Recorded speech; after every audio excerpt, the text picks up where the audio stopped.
lady in waiting. So why lady in waiting is not literally like babae na nagulat. It's about she worked at the imperial court during Japan's Heian period. So her job was to serve Empress Shushi, helping with ceremonies and daily life. So ibalik, kuha siya ng maiden or alala or like masasaluan ni imperial. So since the court valued poetry and writing, Murasaki's talent made her stand out. So na-witness niya ang culture, tradition, the cycle of Japanese literature. So that made her motivate to write the tale of Genji. So what is the tale of Genji all about? So the tale of Genji is a monumental narrative that follows the life, loves, and descendants of the nobleman Hikaru Genji. So behind that story is Hikaru Genji. So it offers a vivid depiction of Heian court culture, aesthetics, and the complex interplay of personal ambition, desire, and faith. So it is about love versus duty. So nag-conflict ang yan. It's about this struggle between his personal feelings and responsibilities at court. It shows how love and duty often conflict and how people in ancient Japan deal with emotions and social expectations. Okay, ganang if you be given a chance to be a king in Japan, so would you choose your love or your duty? Stand up. Yes. Okay, your love or your duty? Si Jim ako.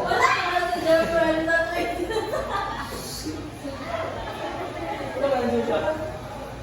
Parang ganun ba na? Ano ba yung siya? Teacher Mel, do you have answer? I'll be a Japanese, I will choose Navy because it's one of the culture the Japanese do. Stay put in their culture. Ako siya ako. Ako naman, sir. Ano answer? I will follow him.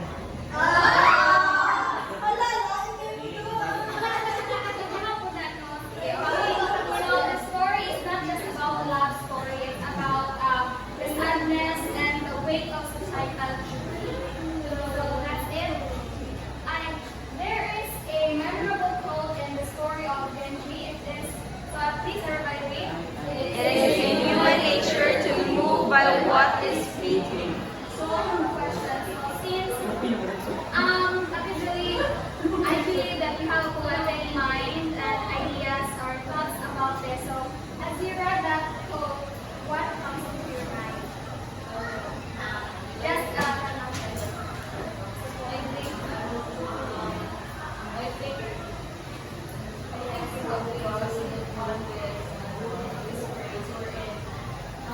You only have to value someone or something if it's one.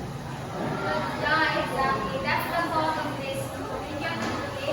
So it's about the people are often moved by things that don't last forever. So parang sabihin niyo po, things are don't last forever. For example, diba, we admire cherry blossoms, but because they're bloom beautifully, but in a short period of time. So things don't last forever, and everything changes and eventually fades. So next story. So the next author is Hiroshi Kikuchi, and the year 1888 to 1948. So his pen name is kindly labeled in your kanangkan na pen niya is Kikuchi. Okay, so a Japanese author and publisher established the publishing company Mugi Shuju. So many of mga works, the Madame Pearl Syndrome, self-made as being significant public recognition in 1990. So this story is all about love and duty siya, pero ang woman's this focuses on woman's inner conflict. So this highlights the societal pressures and especially for women. So the theme of this story is all about love, sacrifice, honor, and emotional conflict in modern Japan. So you will know the summary of the story because Renjo will be reporting this one. So I will just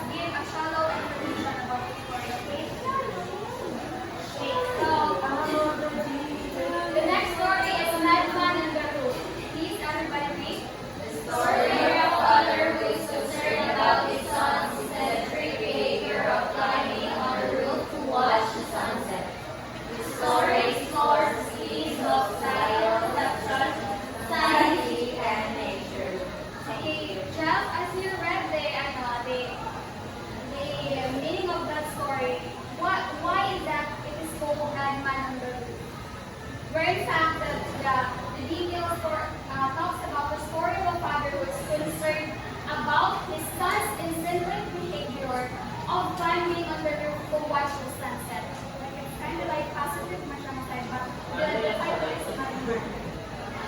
So, Afi, any idea? Why do you think, like, sorry, any idea?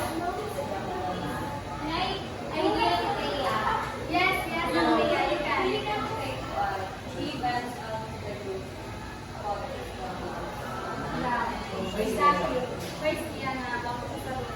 So, okay, the story explores themes of societal perception, sanity, and nature. So, it is about freedom versus conformity. It is called man-man because the man behind the man in that picture is called Yushitaro. So, one is Yushitaro. So, Ayang habit is climbing on the roof is seen as crazy by his family and neighbors.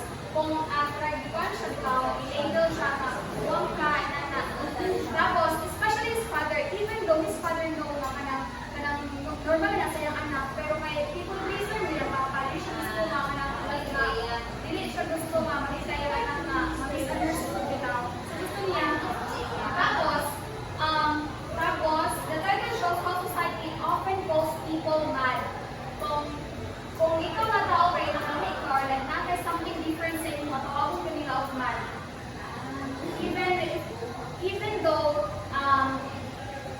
Even though you are acting normal. So, kung lahi ka, you are mad. Yeah, that's it. And then the next author is Yunosuke Akutagawa in 1892 to 1977. So, was a Japanese writer active in the Taisho period and is regarded as the father of the Japanese short story. So, meron kitawag siya father of the short story. So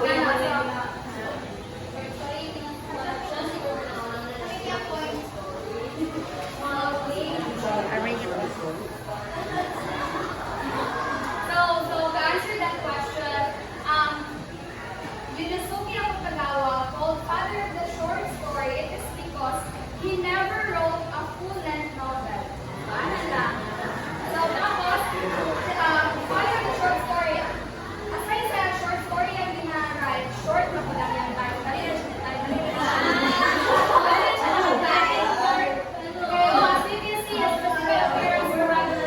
Dali na siya.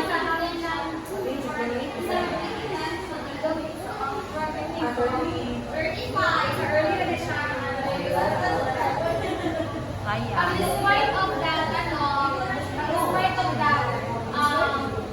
nakakuha siya of 150 short stories. So, hanggang sa inyong 150 short stories. Wow, sana all. So, okay, ang spelling niya, wala na kami include there sa inyong ang kuan. Ang spelling niya is Akutagawa Yunosuke. Ay, bali ka. Ha?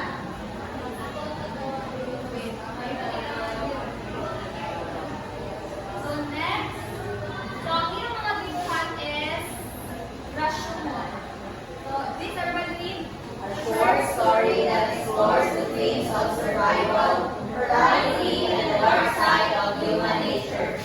So, when you say Rashomon, hindi na pangalan ng lalaki na naghaha. When you say Rashomon, it is the gate in Kyoto, the ruined gate in Kyoto. So, a place where abandoned corpses are left to rot. What is corpses? A dead body. The ruined Rashomon gate in Kyoto. Japan. So, kanang lalaki nila nga naked. He is an unemployed servant. Dismissed from his job, so napubulit siya. Or what? So, starving and desperate moving. So, he debates whether to die honorably or to survive dishonorably by stealing. So, kanang one siya, kanang nasa inner confidence sa iyang self na sa piliyon na nila na mabuli nga sa kanang kulang, hapuang, kanang gutom, or mga pinag-shopper para sa niya pula. So, pagsulod niya sa gate sa Rashomon, he finds an old woman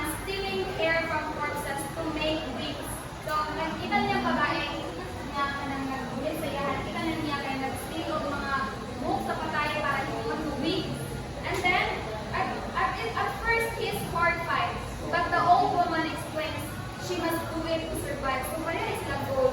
Pareha sila goal na mag-survive. So, kurang lang yan, yan yung sagdan, okay, let's make it together or like goal nila na makasurvive sa chaotic world. Okay? So, the next one is in a group, Diabot Manaka. So, in a group, what is group? By the way, what is group? Kahoy na lang sa Yeah, it's a forest. Okay. Thank you. So, a story where multiple characters give conflicting accounts of a murder, questioning the nature of truth. So, kaya siya, pangalan niya is a samurai is killed. Samurai is killed, but everyone tells a different perspective, perceptions. There are 7 witnesses na witness sa ang pagpatay, pero they tell a different story. So, that's why wala yung truth na na-reveal. That's why everyone leaves a mark and questionable. So that's it. And then the next one is the nose Hannah.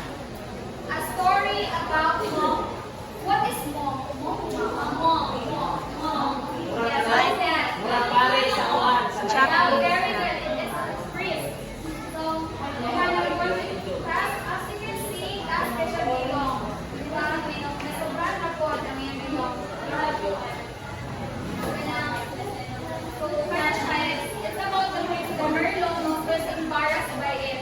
He tries to fix it, but even his shrinks, people love what he more. The story shows the vanity and ego, cause suffering, not the nose itself. So, kaya siya, what's your problema ba dun? Pero kay yung vanity and ego, when you say vanity, I think it's like self-focus, kaya self-focus ka siya naman na pag-matter ang mga opinion sa upan kasi sa iyang kaugalingon. So, yeah, so at the end of the day, sila ako na ang problemado ay kamatter man ang opinion sa upan. But, Althea, kamatter ba ang opinion sa upan sa iyang Yes! Of course. Is it about murder or a people pleaser? Both. So,